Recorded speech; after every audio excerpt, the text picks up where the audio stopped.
Hello there, and welcome back to Migraine Relief Hotline. I'm Kelly, the migraine dietitian, and today we're doing another bonus episode where I'll be reading and reacting to some Am I the A-hole Reddit posts that involve migraine. So I'll be reading these out with you. We'll kind of discuss it.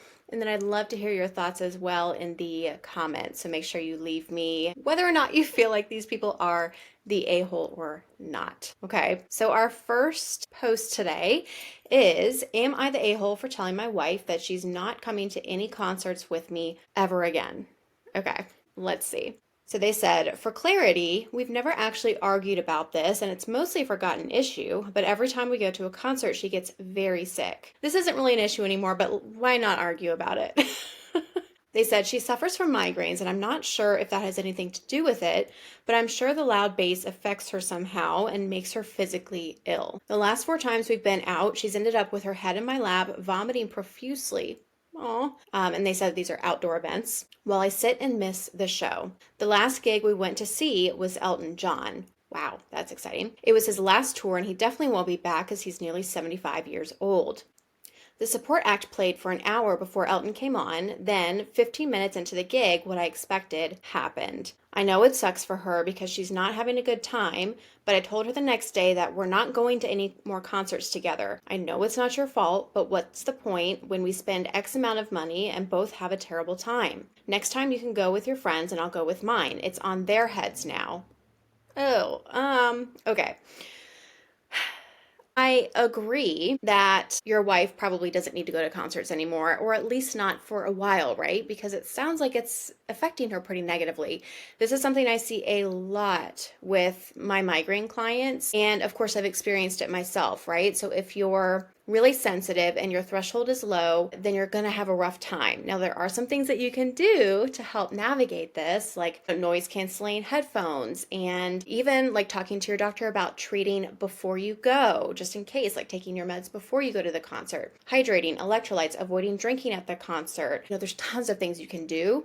Sometimes a concert is just not the right environment for us. And it sucks, but it is what it is. Now, I don't love how he's approaching this. I know he's frustrated and that this has happened so many times before. And this last time it happened at like an irreplaceable event, because Elton John's not going to be touring anymore. However, to kind of say like, hey, next time there's a concert, you go with your friends, you're going to be their problem. That's not a great way to approach this issue, in my opinion. I would approach it like, hey, it seems like you have a really hard time at concerts and like it's just not a good environment for you. Why don't we do something else? Why don't we skip the concerts? Next time we want to go out together, let's do something else. Because you said yourself, it's not something that comes up very often. So it's probably not going to be a huge issue, but now you're kind of making it a huge issue. So I feel like the approach just maybe lacked empathy and was coming more from a place of frustration rather than love, which I get, but she's going to feel like crap. So you don't want that. Okay, they went on to say, I actually have no idea what this means. So she insulted him, but in a joking way, it seems like. I don't know. Okay, I simply told her a few weeks later, I'm not going to go to concerts with you anymore. If there's a concert we want to go to, so we brought it up again. Okay.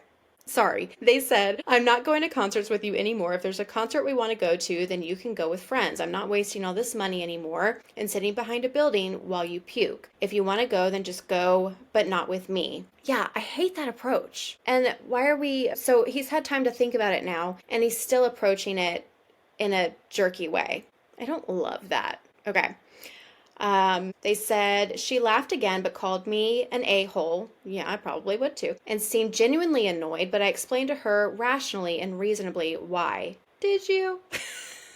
I'm curious what his rational and reasonable sounds like, because his language so far has been kind of harsh towards her. Anyway, I don't think I'm an a-hole, but she certainly thinks I am, and maybe I am. Am I the a-hole for not wanting to continually look after my wife at concerts when the loud bass, I guess, makes her physically sick, effectively making both of us miss the show and have a bad time? Sorry, there's so many typos in this post. I'm doing my best. Okay, so they want to know if they're the a-hole for not wanting to go to with their wife to concerts. I don't think you're the a-hole for that. I think maybe they're the a-hole for how they're approaching it, You clearly hurt your wife's feelings by saying, I don't want to take care of you when you're sick. Which sucks. Like, that's a really harsh way to put it. So, in my opinion, you're an a-hole for how you're approaching this, not for like the actual issue, but your approach. Now, there is an update.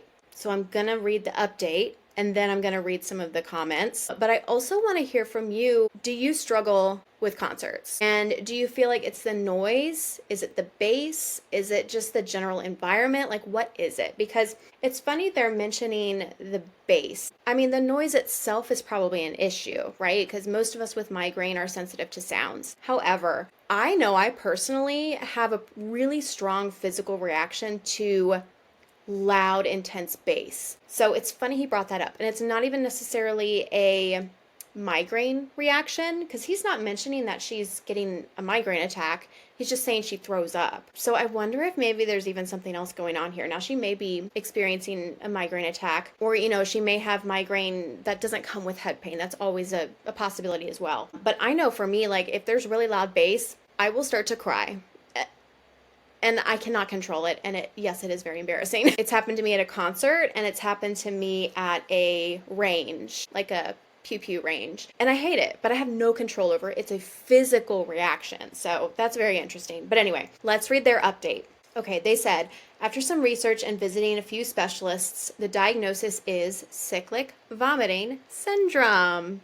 How about that? My son seems to be showing signs of this, and there's not much that can be done other than avoiding trigger situations. And then they went on to say, I am, in fact, the a-hole in this situation. Now, why is it that you're only the a-hole when there's a diagnosis attached to this? She was still ill. She was still having issues before she got diagnosed with CVS. Sir, I'm glad he came around, but it sure took him a while. Now, if you're not familiar, cyclic vomiting syndrome, or CVS, is a condition that is sometimes seen alongside migraine, or sometimes, children will experience CVS and then go on to develop migraine. You can also, experience abdominal migraine, which is sort of similar, but a different condition. But it's repeated episodes of vomiting where it's like basically uncontrollable. There can be triggers just like with migraine, but there are of course things that you can do to manage it as well. It's not a hopeless condition, just like migraine isn't a hopeless condition, but it is very real. So it looks like they came around, but let's hear what people in the comments have to say. And I think you might actually be surprised.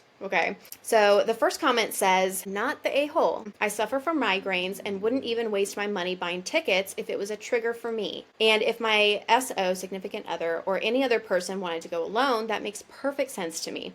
Why even put yourself in a situation that you know is not going to end well? Now, that's a really fair point. I don't think that justifies his reaction to her, like the way he phrased it, but that's a really good point. Why is she continuing to go to concerts when she has horrible experiences and throws up?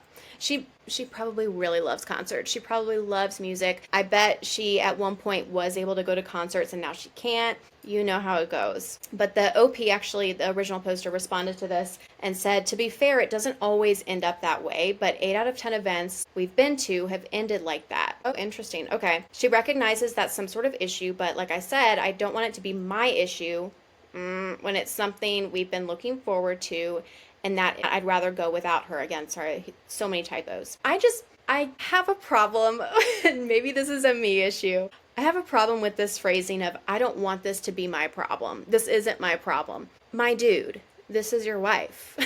Her problems are your problems, and your problems are her problems. Now, does that mean we all have to suffer when everyone's suffering? No. Does that mean we have to do unreasonable things and continue going to concerts with, our significant other when they have horrible experiences and are throwing up on us? No. But I don't love this mindset. That's all I'm going to say. All right. Now I'm scrolling through the comments, and it looks like the update I read, they actually went to the doctor because of the comments. So I love that. People were recommending, getting this checked out, that it doesn't sound like it's just, like a migraine specific issue. So I always love that when social media is able to help someone get an appropriate diagnosis, because that's not always easy. Okay, this is going to be a good comment, I have a feeling. Not the a-hole, but here's my 2 cents on why she's annoyed. Let's hear it.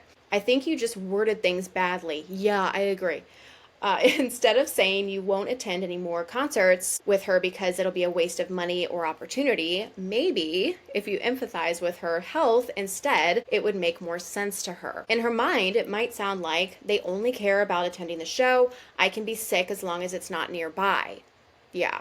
And it might sound upsetting, you know? I totally agree with this. It was all about the delivery. The actual concern is valid. The delivery sucked. Totally agree with this. They go on to say, so if you switch the focus to something like, you getting sick at every concert worries me, and it's too much for me to handle since it becomes a dilemma between enjoying the show while watching over you and leaving to give you medical care, that might work better. Maybe suggest that she sees a doctor to work on improving this so she can enjoy concerts with you as well.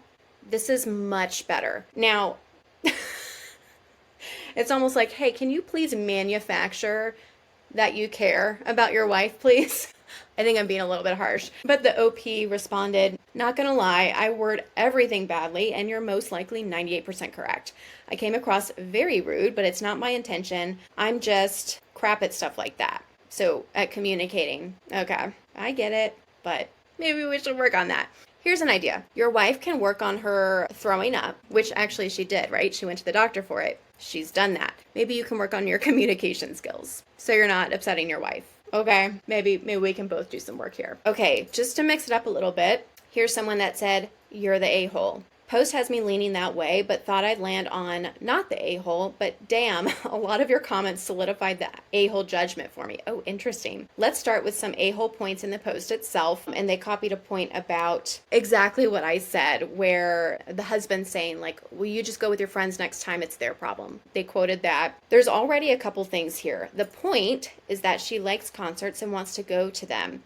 And WTF is with the it's on their heads now. You make it sound like spending time with her is one of the biggest burdens imaginable. Yeah, phrasing is not great. And then they also quoted some other things about not wanting to waste money, not wanting to go concerts with her anymore, how they explained it rationally and reasonably, which I also commented on. And then they went on to say, you'd already told her and explained why, but for some reason you decide weeks later that you need to tell her and patronizingly explain, rationally and reasonably, why. She already knows how you feel. That's so funny. Did I write Did I write this comment? So if you both want to go to a concert, she should go alone, meaning you'll be there still, just refusing to spend time with her or acknowledge her existence. If you're going to ignore her already, why not spend time with her while she's okay and then let her be a big girl and get sick in the bathroom alone? I mean, sure, that's fair. Genuinely, the only options you see in your head are to completely dote over her or just completely ignore her. And then also tell her that going with her is a waste of money, even when both of you are going to be spending it anyways. Yeah, I get that. Okay, now there are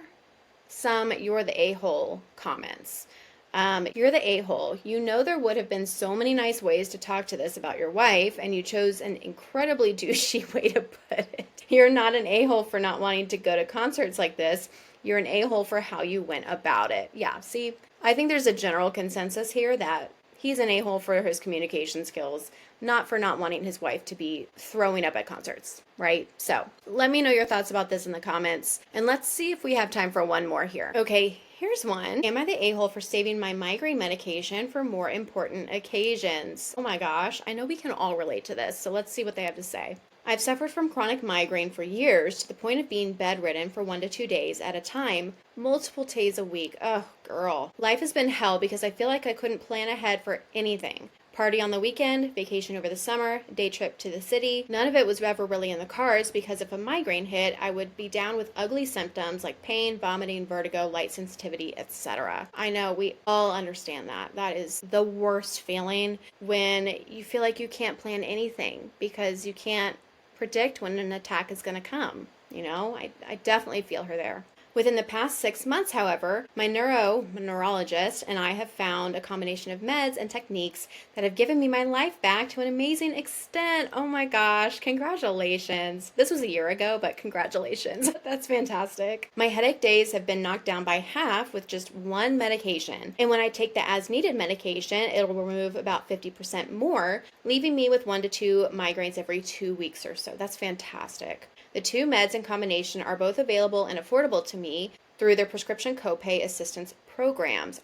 Without those programs, those medications would cost us over $4,000 per month. They went on to say, this is life-changing for me. I can plan things, I can go places, I can do all the things, but I'm cautious. And I'm so scared right now that I'll lose coverage or something will happen, so I'm hoarding the as-needed meds for more special occasions as opposed to daily use, which puts me back to about a migraine every 4 to 5 days on average. I get that. Girly, I get that so much. I'm actually going through this right now. Story time within a story time. My new insurance decided that I didn't qualify for my Nurtec anymore that I've been on for like 3 years. So I'm in the process of trying to appeal that, but because I was afraid this was going to happen, like our poster here, I hoarded it. So I have a stockpile, but now I'm afraid to even use it, right? Because I don't know if I'll ever get it back again. Insurance, am I right? Okay. They went on to say, my husband is upset with me and I can't really blame him.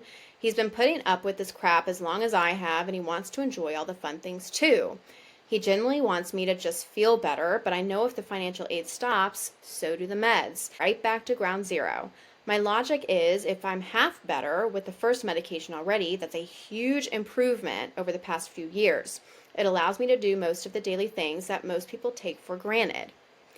I get that. I also fully get your husband's point of view. I could see how it would be frustrating to know that your spouse has a solution for their pain and other symptoms, obviously, but they're not using it. And it's hard to understand the logic behind that when you aren't the one experiencing it, when you're not the one with migraine. It's really hard to fully get that. Okay, so they finished up by saying, I want to stockpile the as-needed meds for another couple of months before I start taking them more regularly in case we lose coverage. I, of course, still take them when we plan activities. Okay, so she is using them. When we plan activities like day trips, hikes, get-togethers, but I don't see the point of taking them on days when we will just be sitting home and I can afford to take a down day if I need to. Am I the a-hole? You know, it's a temporary thing. I fully get this, and I would do this. I'll be totally honest. It's going to be a temporary thing. At least that's what she's saying. She's going to stockpile for a few months. I'll tell you this is probably Nurtec, if I had to guess. Nurtec is a CGRP medication. It's a newer class of medication, and it doesn't contribute to rebound or like medication overuse attacks, at least as far as we know, right? I've never experienced those with Nurtec. I guarantee you that's what she has as her acute medication. I get it. I don't think she's doing anything wrong. I think having a stockpile just in case is not a bad idea, not only for if your coverage ends, but there are other things that can affect our medication use, right? Let's say there's a hurricane or an ice storm or a tornado or who knows what could happen, hopefully nothing, but let's say something happens that prevents you from getting a refill of your prescriptions. It'd be nice to have, an extra month's worth, right? So I totally understand this mindset. Let me know what you think, but let's read through the comments. I have a feeling I know what people are going to say, but let's read through here. Ooh, the first comment says, the real a-hole in this story is the American healthcare system. It's appalling that you even need to think like this. That's it. Someone else said, additionally, medications have an expiration date, so managing that too will also be a strain. That is true. I would say talk to a pharmacist about that. Oftentimes, an expired medication just won't be as effective. It's not going to be dangerous. Okay, another commenter said, as someone who also has medication that costs me $0 with insurance and would cost $4,000 a month without it, not the a-hole. I had to go without it for a year and a half when I lost my job. And it sucked. But I'm kind of on your husband's side here too. If you can live your life as pain-free as possible right now, do it. No one is guaranteed to even be around in a couple of months, and you have the means to feel better almost all of the time for the first time in a long time. Again, I get both viewpoints. I think they're both valid. Not the a-hole. People make a lot of choices they wouldn't normally make when healthcare is unreliable. That being said, could you compromise with them and do that over a longer time so he gets more of his life with you also? See, I get that. So what they're saying is, could you maybe use it a little bit more often so that, yes, you're still building a stockpile, but you're building it slower. So like save 1 pill a month, instead of half of your prescription or whatever they're doing. Okay, just for a different opinion here. They said, I'm not going to call you an a-hole, but you're only hurting yourself. It's understandable that your husband is upset. You now have something that will help you and you're not taking it. If you have something, take it. This person obviously doesn't have migraine. They definitely don't. Okay, I'll read this last comment here because I think it's a good point. Not the a-hole, but risky. I also suffer from chronic migraine, so I understand how life-changing that medication is for you. I say risky because scarcity mindset skews what you can deem as an event where it's needed, and the longer the medications sit, they can lose effectiveness, which is just lose-lose in my opinion. It also seems to have put a small strain on your relationship. Your husband ultimately wants you to be happy and unhindered, so it may be hard for him to understand why you feel like you need to stockpile the medication. The real a-hole is the healthcare system. Exactly. Now, one thing that it's important to do, anytime you're stockpiling anything with an expiration date, whether it's supplements, food, medications, whatever it is, you need to rotate it out, okay? So I'll use canned food as an example. Don't just stockpile canned food and then never touch it again. You need to rotate it in with the food that you eat so that things aren't expiring. And then, God forbid, you actually have to use that stuff one day and it's been expired for 5 years, you know? So you need to do this with medications too. And again, this is not medical advice. This is just what I do.